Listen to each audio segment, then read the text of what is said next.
Hello everyone, आप सभी का संहिताज एकेडमी में स्वागत है। और आज के सेशन में हम हिंदी गद्यांश और पद्यांश को सॉल्व करेंगे। So without wasting any time let's get started. तो सबसे पहले हमको क्या करना है कि इस पैसेज को पढ़ के क्वेश्चन नंबर 91 से लेकर क्वेश्चन नंबर 99 के जो उपयुक्त उत्तर वाले ऑप्शन है उसको चूज करना है। तो चलिए पैसेज को पढ़ते हैं। खेल की कक्षा शुरू हुई तो एक दुबली पतली लड़की शिक्षक से ओलंपिक रिकॉर्ड्स के बारे में सवाल पूछने लगी। इस पर कक्षा में सभी छात्र हंस पड़े। 4 साल की उम्र में ही उसे पोलियो हो गया था। शिक्षक ने व्यंग किया, तुम खेलों के बारे में जानकर क्या करोगी? तुम तो ठीक से खड़ी भी नहीं हो सकती, फिर ओलंपिक से तुम्हारा क्या मतलब? तुम्हें कौन सा खेलों में भाग लेना है जो ये सब जानना चाहती हो? उदास होकर लड़की चुपचाप बैठ गई। सारी क्लास उस पर देर तक हंसती रही। घर जाकर उसने माँ से पूछा, क्या मैं दुनिया की सबसे तेज धावक बन सकती हूँ? उसकी माँ ने उसे प्रेरित किया और कहा, तुम कुछ भी कर सकती हो। इस संसार में नामुमकिन कुछ भी नहीं। अगले दिन जब खेल पीरियड में उसे बाकी बच्चों से अलग बिठाया गया, तो उसने कुछ सोचकर बैसाखियां संभाली और दृढ़ निश्चय के साथ बोली, सर, याद रखिएगा, अगर लगन सच्ची और इरादे बुलंद हो तो सब कुछ संभव है। सभी ने इसे भी मजाक में लिया और उसकी बात पर ठहाका लगाया। अब वह लड़की तेज चलने के अभ्यास में जुट गई। वह कोच की सलाह पर अमल करने लगी, अच्छी और पौष्टिक खुराक लेने लगी। कुछ दिनों में उसने अच्छी तरह चलना फिर दौड़ना सीख लिया। उसके बाद वह छोटी मोटी दौड़ में हिस्सा लेने लगी। अब कई लोग उसकी मदद के लिए आगे आने लगे। वे उसका उत्साह बढ़ाते, उसके हौसले बुलंद होने लगे।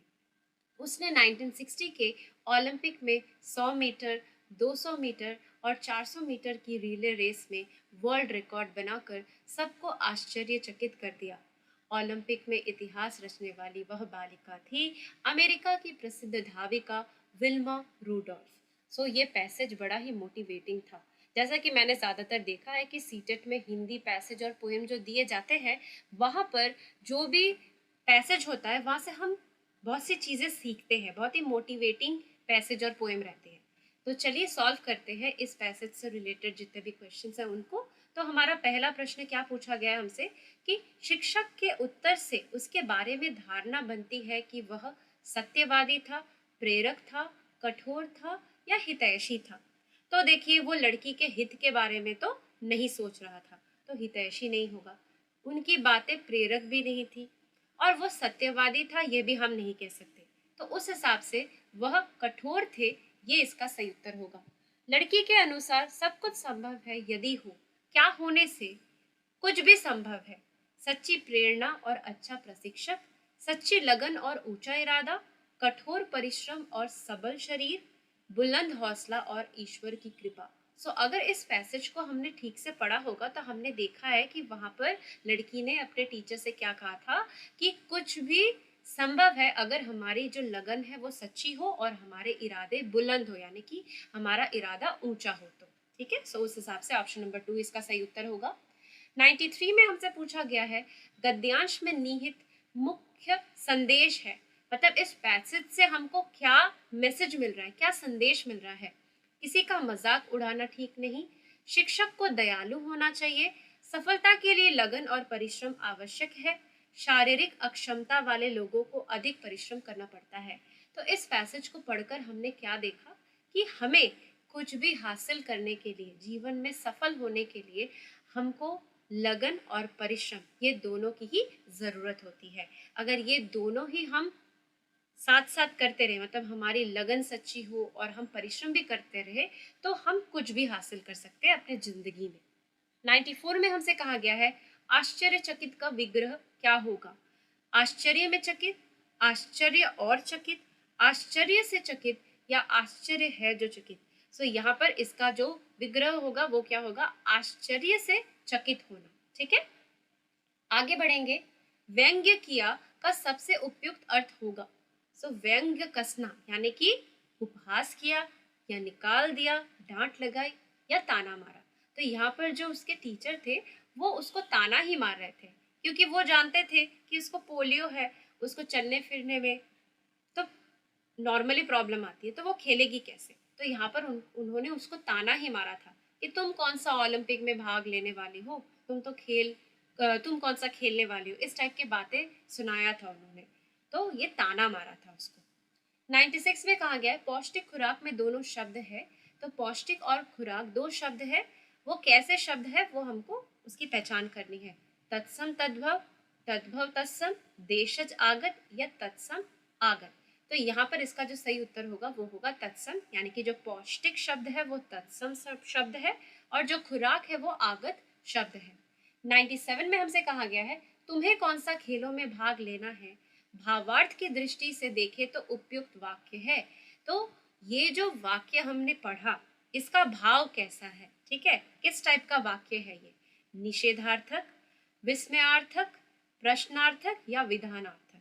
तो देखिए यहाँ पर जो शिक्षक है वो उस लड़की से क्या कह रहे हैं कि तुम्हें कौन सा खेलों में भाग लेना है, यानी कि वो क्या बता रहे हैं कि उसे आगे चलकर तो खेलों में पार्टिसिपेट करना नहीं है। तो ना, नहीं, इस टाइप के भाव जिस टाइप के वाक्य में पता चलता है वो निषेधार्थक वाक्य होता है। निषेध, ना, नहीं, इस टाइप के भाव को जो दर्शाते हैं वो कैसे वाक्य है? वो है निषेधार्थक वाक्य। 98 में हमसे कहा गया है लड़की के सवाल पूछने पर छात्र हंस पड़े क्योंकि लड़की। क्यों बच्चे हंस पड़े थे लड़की के सवाल को सुनने के बाद? क्योंकि वो खेलना नहीं जानती थी, वह खेल नहीं सकती थी, खेलना नहीं चाहती थी, बहुत छोटी थी। तो वो इसलिए हंस पड़े थे क्योंकि वो पोलियो से ग्रस्त थी। जो पोलियो के पेशेंट होते हैं उनके पाँव में दिक्कत आती है, वो ठीक से चल फिर नहीं पाते, जिस वजह से जो चल फिर नहीं पाता वो खेलेगा कैसे? तो इसीलिए बच्चे हंस पड़े थे क्योंकि वो खेल नहीं सकती थी।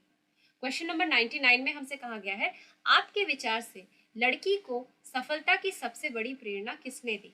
तो उस बच्ची को सफलता की सबसे बड़ी प्रेरणा किसने दी थी? उसके शिक्षक ने, उसके सहपाठियों ने, उसकी माँ ने या उसके प्रशिक्षक ने? तो जैसे कि हमने पैसेज को पढ़कर देखा कि जब वो माँ के पास गई थी और उसने ये प्रश्न पूछा था कि क्या मैं सबसे तेज धावक बन सकती हूँ, तो माँ ने उत्तर में कहा था कि कुछ भी असंभव नहीं है, ठीक है। तो इसलिए माँ की जो बातें थी वो बहुत ही प्रेरणा वाली थी। तो सबसे बड़ी प्रेरणा सफलता की उसको उसकी माँ से ही मिली। अब हम क्या करेंगे, अब हम एक पद्यांश को पढ़ेंगे और पढ़ने के बाद क्वेश्चन नंबर 100 से 105 तक जो भी प्रश्न रहेंगे उसके जो उपयुक्त उत्तर वाले विकल्प है उनको चुनेंगे। तो चलिए पढ़ते हैं इस पद्यांश को। दिशाएं निमंत्रण मुझे दे रही है, सफलता का ये द्वार मेरे लिए है। न अवरोध कोई, न बाधा कहीं है, न संदेह कोई, न व्यवधान कोई। अटल एक विश्वास मन में भरा है, नहीं पथ डगर आज अनजान कोई। हृदय में कहीं कह रहा बात कोई, धरा और गगन सिर्फ तेरे लिए है। नहीं कुछ यहाँ जो मुझे रोक पाए, ना कोई यहाँ जो मुझे टोक पाए। अजानी हवा में बहे जा रहा हूँ, मुझे आज लगता है कि मैं वह नहीं हूँ। रही जगमगा इंद्रधनुषी दिशाएं, दिगंतर मदिर रस अलौकिक पिए है। ये भी जो पोएम है ये भी बड़ी मोटिवेटिंग पोएम है, मतलब इसको पढ़ने के बाद आप में अंदर से मोटिवेशन आ जाएगा कोई भी काम करने का। तो यहाँ पर 100 नंबर जो प्रश्न है उसमें पूछा गया है दिशाएं कवि को क्यों बुला रही है? कविता पाठ करने के लिए, अनजान रास्तों से बचने के लिए, संदेह दूर करने के लिए या सफलता प्राप्त करने के लिए? तो इसका जो उत्तर होगा वो होगा ऑप्शन नंबर 4, क्योंकि अगर आप देखेंगे यहाँ पर क्या लिखा गया है, दिशाएं निमंत्रण मुझे दे रही है, सफलता का यह द्वार मेरे लिए है। तो दिशाएं उसको निमंत्रण क्यों दे रही है, उसे क्यों बुला रही है? सफलता प्राप्त करने के लिए उसे बुला रही है। 101 में हमसे कहा गया है कवि को अपनी सफलता पर अटल विश्वास क्यों है? कवि को अपनी सफलता पर इतना विश्वास क्यों है? क्योंकि यहाँ पर क्या क्या बताए गए हैं ऑप्शन में, उसे कोई रुकावट नहीं दिखाई देती, दिशाएं उसे बुला रही है, उसे रोक टोक करने वाला कोई नहीं है, सफलता पाना बहुत सरल है। सफलता पाना तो सरल नहीं है, यहाँ पर हमको बहुत सी रुकावटों को पार करके तब जाकर जिंदगी में कोई सफल होता है, बहुत मेहनत की भी जरूरत होती है। उसे रोक टोक करने वाला कोई नहीं, तो पद्यांश को पढ़कर ऐसे तो नहीं लग रहा दिशाएं उसे बुला रही है, ये बात भी गलत है। उसे अपनी सफलता पर इतना अटल विश्वास इसलिए है क्योंकि वो आत्मविश्वास से इतनी तरह से भर चुका है, मतलब इतना परिपूर्ण आत्मविश्वास है उसमें कि उसे रास्तों पर जो रुकावटें हैं, क्योंकि रुकावटें तो आनी है, बट वो उसको दिख ही नहीं रही है, वो आगे बढ़ा ही जा रहा है। तो इसलिए इसका उत्तर होगा उसे कोई रुकावट नहीं दिखाई देती। ऐसा कब पॉसिबल है? जब हम एकदम हाईली मोटिवेटेड हो, हमारे मन में आत्मविश्वास भरा हो, तब क्या होता है कि हमारे मार्ग पर आने वाले रुकावटें भी हमको तुच्छ कंकड़ पत्थर जैसे लगते हैं। ठीक है, तो उसका भी हाल ऐसा ही है कि उसमें इतना आत्मविश्वास और उत्साह भर चुका है कि पथ पर आए हुए रुकावट उसे दिख ही नहीं रहे हैं। किस पंक्ति से प्रतीत होता है कि कवि का व्यक्तित्व बदल गया है? कवि की जो पर्सनालिटी है बदल चुकी है, ये कौन सी लाइन से पता चल रहा है? गद्यांश के, सॉरी, पद्यांश के। अटल एक विश्वास मन में भरा है, अजानी हवा में बहे जा रहा हूँ, नहीं कुछ यहाँ जो मुझे रोक पाए, मुझे आज लगता है कि मैं वह नहीं हूँ।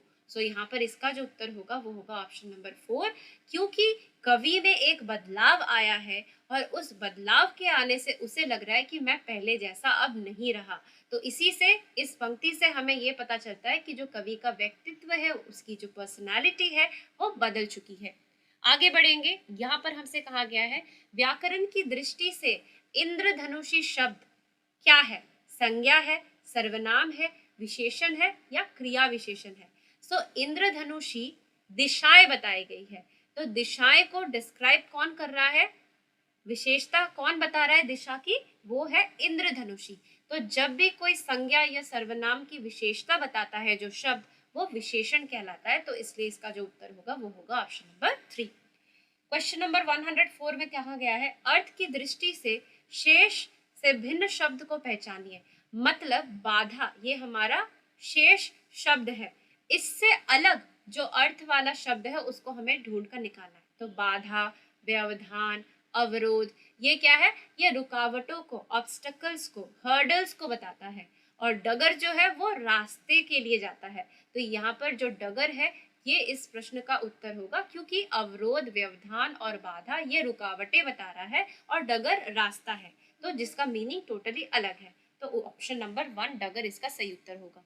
कविता का केंद्रीय स्वर है। इस कविता को पढ़ने के बाद आपको उसका स्वर कैसा लग रहा है? उत्साह और आत्मविश्वास, बाधाएं और विघ्न, सुनसानी और अनजानापन, कर्म और प्रेरणा। तो कविता को अगर हम अच्छे से पढ़ेंगे तो देखिए यहाँ पर कवि जो है वो उत्साह और आत्मविश्वास से पूरी तरीके से भरा है, जिस वजह से वो आगे बढ़ा ही जा रहा है सारी रुकावटों को पार करके। और उसे लग रहा है कि सभी उसको मोटिवेट कर रहे हैं, सभी उसका उत्साह और आत्मविश्वास बढ़ा रहे हैं, चाहे वो दिशा हो, ठीक है, चाहे वो रास्ते हो। ठीक है, इसका जो सही उत्तर होगा वो होगा ऑप्शन नंबर 1। इसी के साथ हमारा आज का सेशन यहीं पर समाप्त होता है। आशा करती हूँ कि आपको मेरा आज का सेशन पसंद आया होगा। अगर इस वीडियो को आपने पसंद किया है तो इसे लाइक एंड शेयर कीजिए। मेरे चैनल सनीताज अकेडमी को सब्सक्राइब कीजिए, जो बेल आइकन है उसको प्रेस करके रखिए, ताकि मेरे चैनल पर जो भी लेटेस्ट अपडेट्स आती रहेंगी उसकी इन्फॉर्मेशन आपको टाइम टू टाइम मिलती रहे। ऐसे ही सेशन के साथ मैं दोबारा आपसे मिलूंगी। Till then take care and bye bye.